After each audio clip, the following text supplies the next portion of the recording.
안녕하십니까. 전력전자공학 설계 및 실습을 담당하게 되는 안태영 교수입니다. 이번 학기 1학기 동안 여러분들의 설계 및 실습 관련된 내용을 도와드리도록 하겠습니다.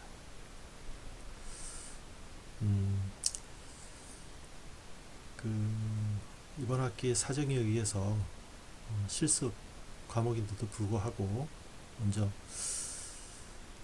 이번 주와 이제 다음 주 2주간에 걸쳐서 이론 강의를 좀 해야 될 것 같아요.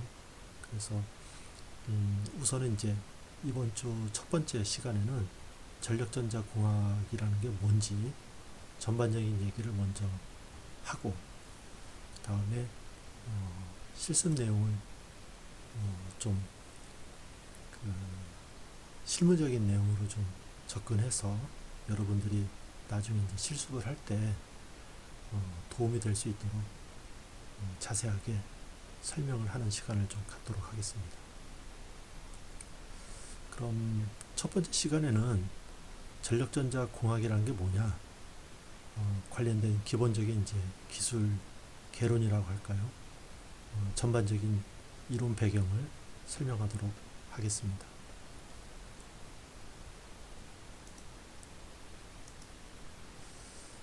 전력전자 공학은 기본적으로 이제 크게 소자, 디바이스하고 회로, 서킷, 그 다음에 제어, 컨트롤, 요 세 가지를 이제 다루고 있는 학문이라고 이제 생각하시면 되는데, 이제 전력전자는 기본적으로 이제 과거에 신호 베이스로 접근하고 있는 이제 전자공학과, 그 다음에 전력과 계통, 이런 이제 대전력을 다루고 있는 전기공학의 일종의 이제 교집합이라고 생각하시면 될 것 같아요.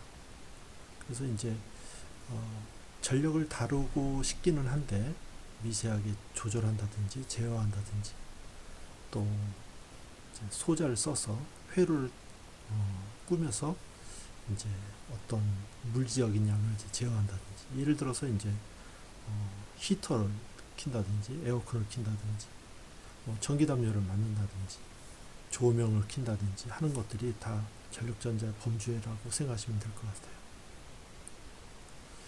기본적으로 이제 전력전자의 전력은 형태적으로 보면은 크게 두 가지가 있을 것 같아요. 뭐냐면 이제 직류와 교류가 있는 거죠. 이렇게 이제 실제로 존재하는 그 물리적인 양, 직류와 교류가 우리가 필요로 하는 양, 또 결국 이제 직류와 이제 교류 형태로 필요하게 됩니다. 그래서 전력전자에서는 크게 이제 네 가지의 영역을 나눠서 보통 이제 설명을 합니다. 먼저 이제 직류를 우리가 DC라고 하죠. 출력을, 그 다음에 이제 교류를 AC라고 하는데, 직류에서 교류로 바꿔주는 것을 우리가 인버터라고 하고, 다시 교류에서 교류로 바꿔주는 것을 우리가 사이클로 컨버터라고 합니다. 이제 왜 교류에서 교류로 바꿔주는지는 나중에 이제 다시 구체적으로 상세하게 설명하도록 하겠습니다. 다시 이제 교류에서 직류로 바꿔주는 부분을 우리가 렉티파이어 또는 이제 정육이라고 알려져 있죠. 다시 이제 직류에서 직류로 바꿔주는 장치를 우리가 컨버터라고 합니다. 그래서 이제 전력전자의 그 개념으로 보게 되면은 크게 네 가지 영역을 다루고 있는 분야의 학문이다, 이렇게 생각하시면 되겠습니다. 인버터, 사이클로 컨버터, 렉티파이어, 컨버터. 여기에 이제 네 가지 영역의 핵심적인 내용은 뭐냐면 디바이스, 서킷, 컨트롤, 이 세 가지가 이제 중요한 역할을 하게 되는 거죠. 좀 더 이제 구체적으로 보면은 교류에서 직류로 바꿔주는 장치를 우리는 렉티파이어라고 하고, 다시 교류를 교류로 바꿔주는 것을 사이클로 컨버터라고 이제 보통 얘기를 합니다. 또 직류에서 교류로 바꿔주는 것을 인버터라고 하죠. 다시 직류에서 직류로 바꿔주는 것을 우리가 컨버터라고 하고 있습니다.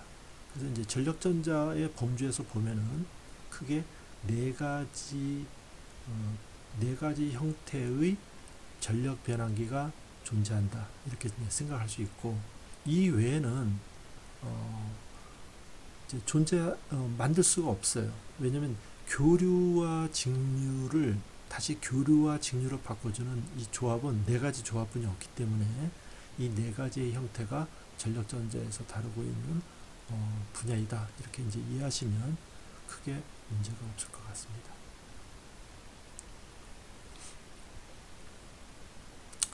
좀 더 이제 구체적인 내용을 설명을 해볼까요?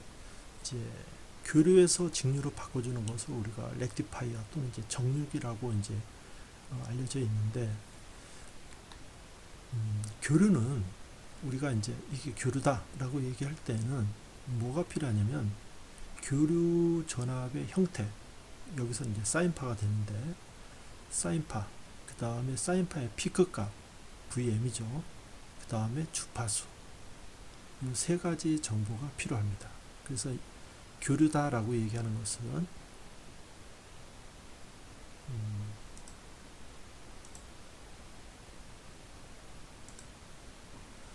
여기에 이제 그 크기와 그 다음에 주파수, 그 다음에 형태, 이런 것들이 다 이제 우리가 원하는 형태가 돼야 되는 거죠.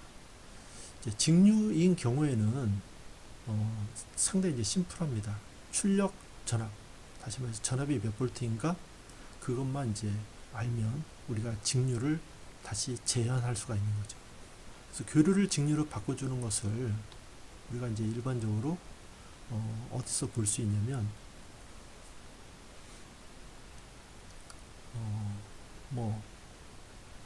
DC가 필요한 정류기인 경우에 이제 상당히 많이 쓰이고 있습니다. 사실은.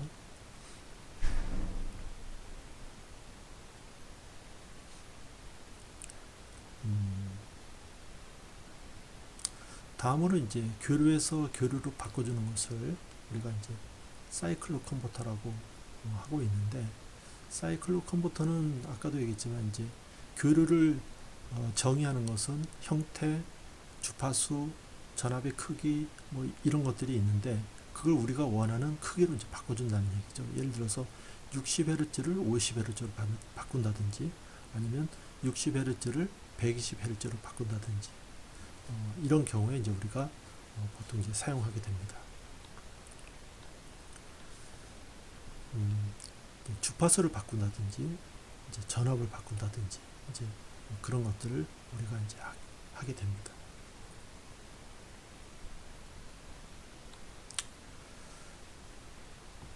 다시 이제 직류를 교류로 바꿔주는 것을 우리가 인버터라고 이제 알려져 있는데, 직류를 이제 교류로 바꿔주는 거죠. 예를 들어서 태양전지 같은 경우에는 이제 발전을 하지만 직류 전압을 발전해 주거든요. 근데 이제 발전된 전압을 교류로 변환시켜주는 어떤 이제 장치가 필요합니다. 왜냐하면 대부분의 이제 가전제품이나 산업용 이제 전력은 교류 형태로 되어 있기 때문에, 그래서 DC를 교류로 이제 바꿔주는데, 이런 경우는 이제 상용 전원 60Hz, 220V, 그 사인파 이런 것 정보를 이제 바꿔주는 것을 우리가 인버터라고 하고 있습니다.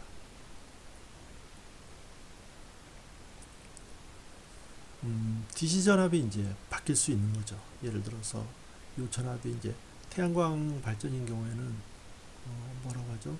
일사량, 일조량에 따라서 DC 전압이 바뀔 수 있는데, 그럼에도 불구하고 주파수라든지 이 피크 값은 매우 일정한 상태로 유지시켜 줍니다. 그래야지 우리가 안정되게 사용할 수 있으니까. 그래서 이제 그런 부분에서 사용되는 것이 인버터다, 이렇게 이해할 수 있습니다.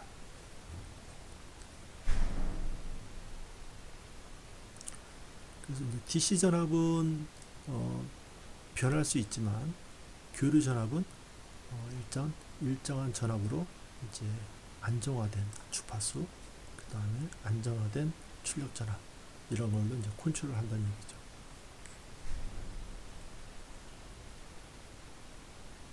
마지막으로 이제 DC에서 DC로 바꿔주는 것을 우리가 컨버터라고 되어 있는데, DC에서 DC로 바꿔주는 사례는 상당히 많이 있어요. 예를 들어서 24V를 3.3V로 바꾼다든지, 그 다음 5V를 12V로 바꾼다든지, 그 다음에 건전지 하나, 예를 들어서 1.5V가 되는 거죠. 1.5V를 150V로 바꾼다든지 하는 그 과정에 사용하는 것들이 DC-DC 컨버터가 되겠습니다.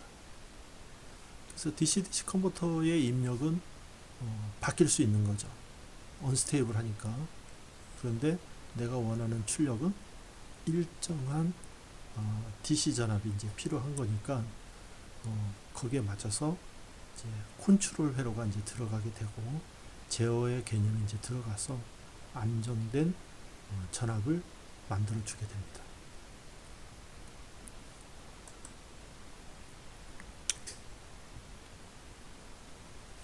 자, 다음으로는 이제 이러한 그 전력 변환 장치를 우리가 만들려고 할 때 전력을 이제 변환시켜 주면서 어떤 조건이 필요하냐면 내부적으로 전기 에너지를 많이 사용하면 안 됩니다. 왜냐하면 전력이라는 것은 한정된 에너지를 이제 쓰기 때문에 이거를 변환시켜 줄 때 우리가 보통 효율이라고 하는데, 효율을 높이기 위한 다양한 방법을 이제 사용하고 있죠. 그 중에서 이제 통상 많이 사용하고 있는 방법이 스위칭입니다. 스위칭. 근데 이제 스위칭이라고 하는 것은 스위치가 온오프 되는 것을 말하는데, 물리적인 스위치를 사용하지 않고 실제로는 트랜지스터나 모스 FET 이런 것들을 사용해서 실제로 반도체 스위치로 스위칭을 하게 됩니다. 그래서 넓게 보면 이제 파워 스위치는 다이오드, 트랜지스터, 모스 FET, IGBT, SCR, GTO 이런 것들로 구성이 되어 있고, 어떤 것들은 이제 낮은 전력에 사용하는 용도로 만들어져 있고, 어떤 것들은 대전력에서 사용할 수 있도록 이제 만들어져 있죠. 그래서 이러한 이제 다양한 스위치가 존재하는 이유는 가격, 사이즈, 형태, 용도 이런 것들이 다 특화되어 있기 때문에 다양하게 이제 나눠져 있습니다. 기본적으로 이제 여러분들이 많이 다루게 될 것들은 오른쪽에 3개, 다이오드, 트랜지스터, FET 이런 정도가 실제로 이제 실습 시간에 사용될 수 있을 것 같고요. IGBT, SCR, GTO 이런 것들은 실제 이제 산업용 분야에서 사용할 수 있을 것 같습니다.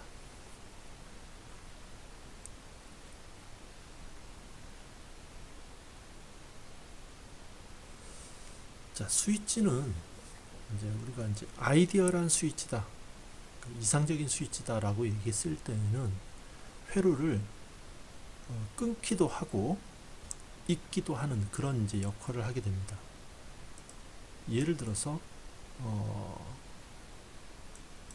여기처럼 스위치가 이제 열려 있을 때에는 전류가 흐르지 않겠죠. 그래서 스위치가 오프가 되면 전압은 걸릴 수 있지만 전류는 제로가 됩니다. 흐를 수가 없는 거죠. 이 상태가 됩니다. 이 상태. 그러다가 스위치가 이제 붙게 되면은 여기에 걸린 전압은 당연히 제로가 됩니다. 제로가 되는 거죠. 그래서 실제로 이제 전류는 흐를 수가 있는 겁니다. 양방향으로. 그래서 이제 플러스 전류가 있고 마이너스 전류가 있는데, 플러스 전류는 위에서 아래로 이제 흐르는 전류가 플러스 전류고, 마이너스 전류는 그 반대로 흐르는 것을 우리가 마이너스 전류라고 생각하면은, 전류가 흐른다, 스위치가 온이 된 상태인 거고, 전압이 걸려 있다, 스위치가 그 오프 상태를 우리가 얘기할 수 있습니다. 그러니까 이 전류와 전압의 이 좌표를 따라서 움직이는 것이 스위치의 가장 이상적인 이제 특징이라고 생각할 수 있는 거죠. 예를 들어서 요 점에 존재한다는 얘기는 뭐냐면 전류도 흐르고 있지만 전압도 걸려 있다는 얘기니까 이 둘 중에 어디에도 속해 있지 않거든요. 그렇게 되면은 우리가 이상적인 스위치다 라고 얘기할 수 없게 됩니다. 왜냐하면 이 면적이 실제로는 이제 전력이 되기 때문에 전력에 손실이 생기게 되고, 그러면 우리가 원했던, 처음에 이제 원했던 효율적인 전력 변환이 어렵게 됩니다.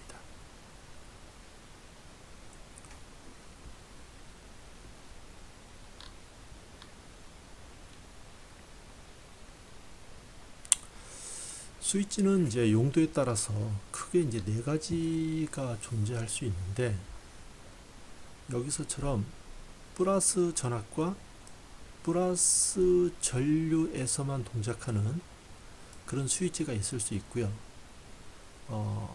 전류가 플러스 전류와 마이너스 전류 모두 다 흐를 수 있는 양방향 스위치가 존재할 수 있습니다. 그래서 여기 보시면 커런 양방향 스위치라고 이제 되어 있죠. 그 다음에 전류는 한쪽 방향으로 흘릴 수 있는데 전압은 마이너스와 플러스 전압이 걸릴 수 있는 이제 그런 스위치가 있을 수 있습니다. 마지막으로는 처음에 얘기했었던 이제 이상적인 스위치에서 봤지만 전류도 양방향으로 흐르고 전압도 양전압이 다 걸릴 수 있는 그런 스위치가 존재할 수 있는 거죠.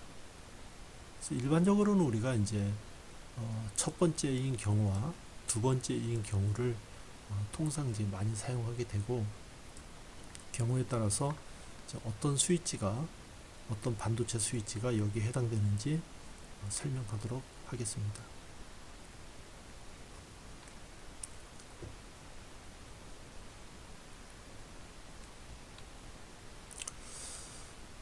아까 이제 대표적인 스위치 중에서 다이오드에 대해서 먼저 설명해 보도록 하겠습니다.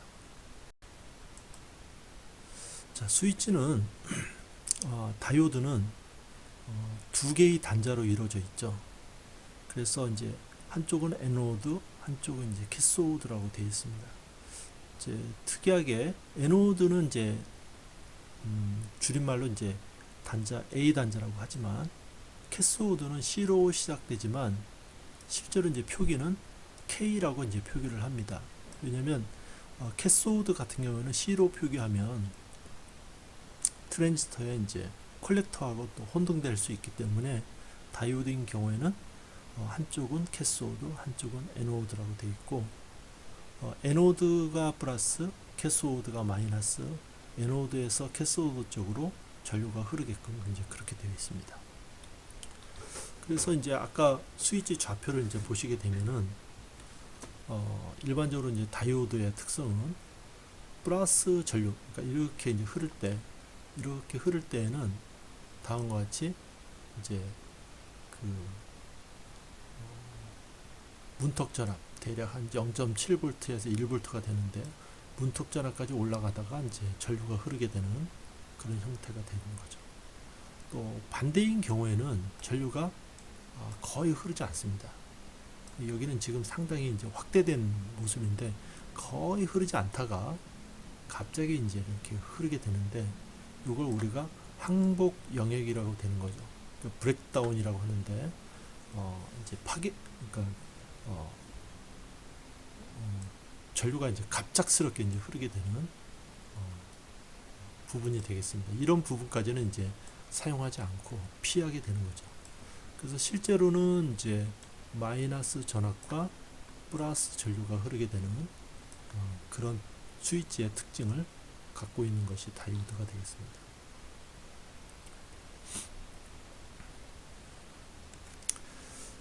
다이오드의 이제 종류는 쇼트키 다이오드, 하이퍼 패스트 다이오드, 그 다음에 정류 다이오드, 그 다음에 울트라 패스트 다이오드, 그 다음에 하이 파워 패스트 리커버리 다이오드 뭐 이런 것들이 있죠. 기본적으로 이제 뭐 여기서 말하는 패스트라는 것은 전류가 이제 동작할 때의 스피드가 굉장히 이제 빠른 특징의 재료를 갖고 이제 만드는 거죠. 이제 그런 것들로 이제 이루어져 있습니다.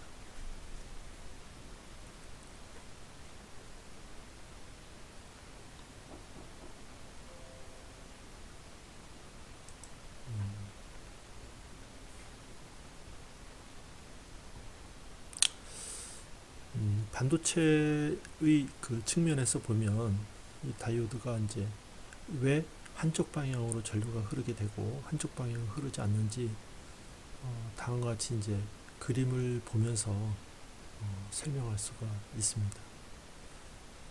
여기 이제 중앙에 그 반도체가 이제 다이오드가 있다고 가정하고요.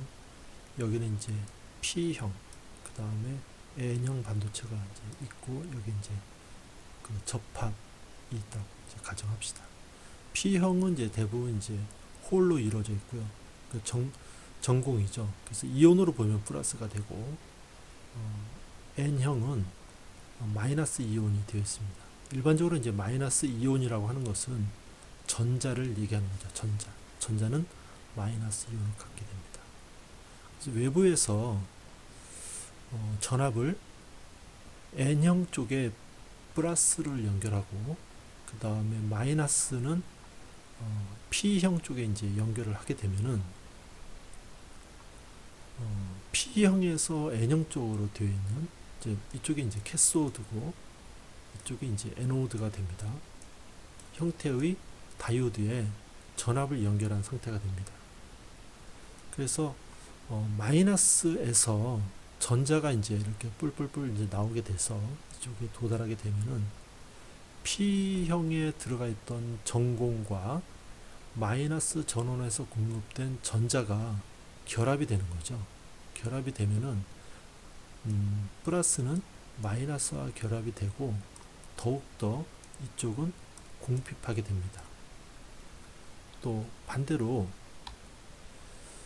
플러스에서 이제 전공이 공급이 돼서 N형 쪽으로 들어가게 되면은 마이너스의 전자들이 플러스와 결합을 하면서 더욱 에노드와 캐소드는 이제 전자가 이동할 수 있는 경로나 확률이 없어지는 거죠. 그래서 전류가 흐르지 않게 되는 겁니다. 근데 만약에 아까와 반대로 예를 들어서 P형에다가는 플러스를 놓고 N형에다가는 이제 마이너스를 연결하게 되면은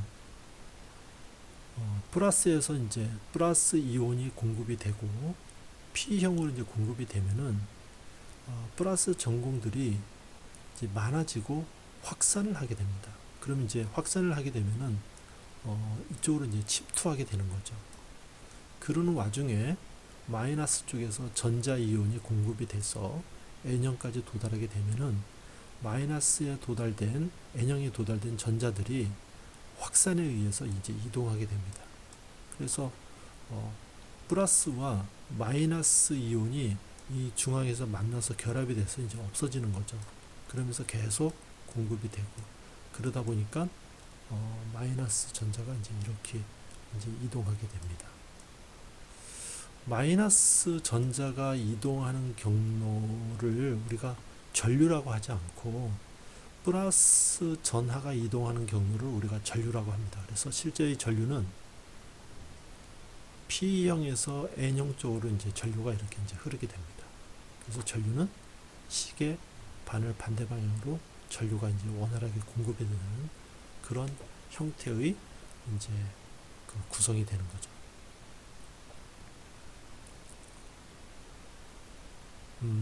그래서 보시다시피 아까 그 조건에서 다이오드의 캐소드에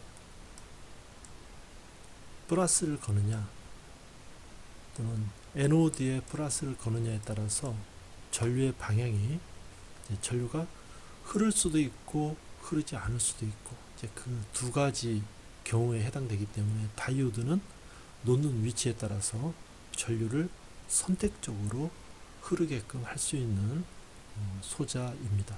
다만 다이오드를 우리가 정식으로 스위치라고 하지 않는 것은 외부의 조건에 의해서 전류가 이제 흐르게끔 만들어주는 구조를 갖고 있기 때문에 우리는 정식으로 이제 스위칭하는 스위치다 이렇게 생각하지는 않습니다. 사실은.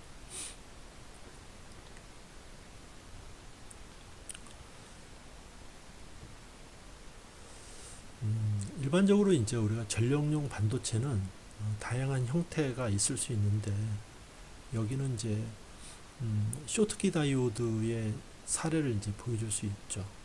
이 쇼트키 다이오드는 반도체를 이제 패키징해서 외부에 이제 리드가 이렇게 세 개가 나와 있습니다. 리드가 이제 두꺼운 이유는 실제로 전류가 이제 많이 흐르기 때문에 이렇게 되어 있고요. 중앙에 보시면 에노드와 캐소드가 이제 한 곳에 만나게끔 되어 있죠. 그래서 다이오드가 이 안에 이제 두 개가 들어가 있다. 그 다음에 가운데는 캐소드고 양쪽에 에노드다. 이렇게 이제 이해하시면 되겠습니다. 열이 많이 날 수 있으니까 외부에 히트싱크를 달 수 있도록 이제 구멍 홀을 내고 결합할 수 있는 이제 지지대를 이제 만들어 놓는 거죠. 그 뒷면은 지금 이제 금속이 나와 있고 실제로 이제 방열할 수 있게끔 이제 구조가 되어 있습니다. 이 타입인 경우에는 실제로 흘릴 수 있는 전류는 한 30A까지 되어 있고요. 그 다음에 펄스인 경우에는 약 1000A까지 흘릴 수가 있습니다. 그 다음에 그 전압의 내압은 35V, 40V, 45V 세 가지가 이제 존재하네요. 여기 보시면 이제 그 플러스 영역에서 다이오드가 이제 순바이어스가 되었다고 가정할 때 전류가 이제 쭉 흐르게 되는데 뭐 한 200A까지 이제 흐르게 되는데 다이오드 드롭이 0.2, 0.4, 0.6, 0.8 이렇게 이제 굉장히 낮은 전압으로 바이어스 돼 있다는 것을 알 수 있어요. 예를 들어서 10A 흐를 때에는 대략 0.4 볼트가 이제 걸린다는 얘기죠. 일반적인 다이오드는 다이오드가 이제 도통이 되면은 0.7에서 한 1V 정도의 드롭이 생기게 됩니다. 근데 이제 전력용 반도체인 경우에는 그런 작은 전압의 드롭이 큰 전류가 흐를 때에는 곱해진 형태의 전력 로스가 생길 수 있거든요. 예를 들어서 1V 드롭이 생기고 있는데 10A가 흐르고 있다. 그러면 1 곱하기 10 다시 말해서 10W의 로스가 다이오드에서 생기게 됩니다. 그러면 굉장히 많은 열이 나올 수 있거든요. 그래서 우리가 이제 전력용 반도체는 순전압 바이어스 되는 전압이 낮을수록 굉장히 좋은 특성을 갖게 된다는 것을 알 수 있죠. 이 제품은 지금 0.5V가 표준값입니다.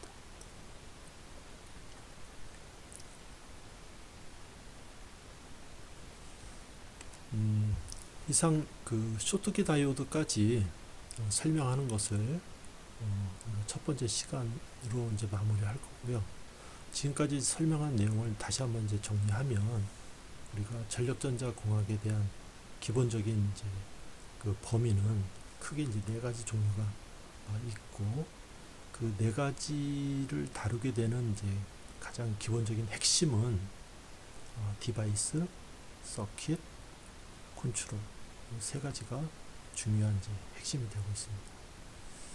그 중에서 이제 먼저 스위치와 관련된 내용을 설명을 했고요. 스위치는 다이오드, 트랜지스터, FET 순으로 우리가 많이 이제 다루게 됩니다. 특히 다이오드는 다이오드의 이제 PN 접합을 이용해서 만들기 때문에 극성에 따라서 순바이어스, 역바이어스에 따라서 전류가 흐를 수 있고 흐르지 못하고 해주는 이제 스위치 역할을 해주게 됩니다. 특히 이제 반도체의 접합 때문에 순전압 그 강화가 일어나는데 여기에 볼 수 있는 것처럼 쇼트키 다이오드인 경우에는 순전압 강화를 획기적으로 낮춘 그런 이제 반도체 소재이기 때문에 전력용 반도체로 많이 사용되고 있다. 여기까지 이제 말씀드리고 잠시 쉬도록 하겠습니다.